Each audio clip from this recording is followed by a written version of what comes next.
हवामान विभागाने मुंबईसाठी ऑरेंज अलर्ट घोषित केलेला आहे। सकाळपासून मुंबईच्या विविध भागांमध्ये पावसाने हजेरी लावली आहे। पावसाची संततधार सुरू असली तरी मुंबईतल्या लोकल्स आणि त्याचबरोबर रस्ते वाहतूक मात्र सुरळीत सुरू आहे। आताची महत्त्वाची बातमी आपण पाहतोय।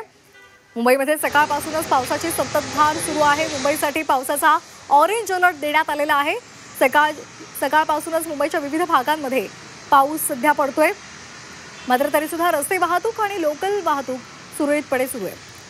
तर मुंबईतल्या पावसाचा आढावा घेतला आमचे प्रतिनिधी मनोज कुलकर्णी यांनी। पाहूयात।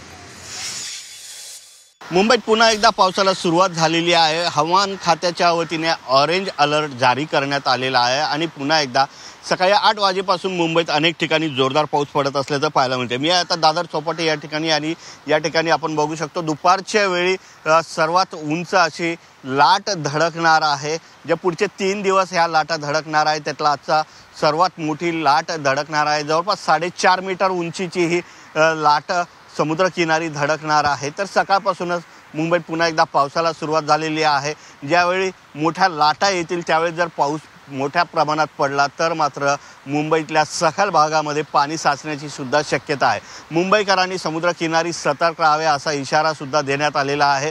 मुंबईवर सध्या अनेक ठिकाणी काळे ढग दाटून आल्याचं या ठिकाणी पाहायला मिळतंय। त्यामुळे पुढचे काही तास खूप महत्त्वाचे असणार आहे। 3 ते 4 तास मुंबईत जोरदार पाऊस पडण्याचा हवामान खात्यानं अंदाज वर्तवलेला आहे। त्यामुळे मुंबईकरांनी स्वतःची काळजी घेणं आवश्यक आहे आणि हवामान पाहूनच बाहेर पडणं सुद्धा आवश्यक आहे।